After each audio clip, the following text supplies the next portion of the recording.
کچھ شک نہیں کہ انسان کم حوصلہ پیدا ہوا ہے، جب اسے تکلیف پہنچتی ہے تو گھبرا اٹھتا ہے، اور جب ملتا ہے اس کو مال تو بخیل بن جاتا ہے۔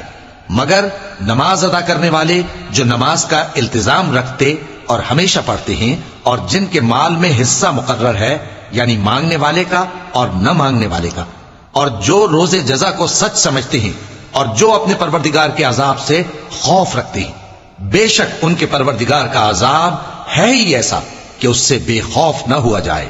اور جو اپنی شرمگاہوں کی حفاظت کرتے ہیں مگر اپنی بیویوں یا باندیوں سے کہ ان کے پاس جانے میں انہیں کچھ ملامت نہیں، اور جو لوگ ان کے سوا اور طریقے ڈھونڈیں تو وہ حد سے نکل جانے والے ہیں، اور جو اپنی امانتوں اور اپنے عہد و پیمان کا پاس کرتے ہیں، اور جو اپنی گواہیوں پر قائم رہتے ہیں، اور جو اپنی نماز کی پابندی کرتے ہیں، یہی لوگ جنتوں میں عزت و اکرام سے ہوں گے۔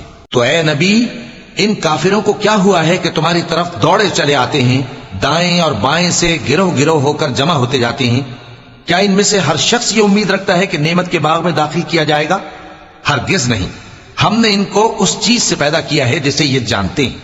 پس مشرقوں اور مغربوں کے مالک کی قسم کہ ہم طاقت رکھتے ہیں، یعنی اس بات پر کہ ان سے بہتر لوگ بدل لائیں، اور ہم عاجز نہیں ہیں۔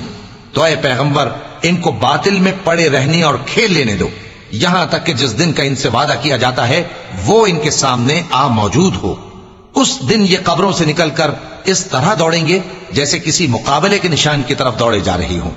ان کی آنکھیں جھک رہی ہوں گی اور ذلت ان پر چھا رہی ہوگی۔ یہی وہ دن ہے جس کا ان سے وعدہ کیا جاتا تھا۔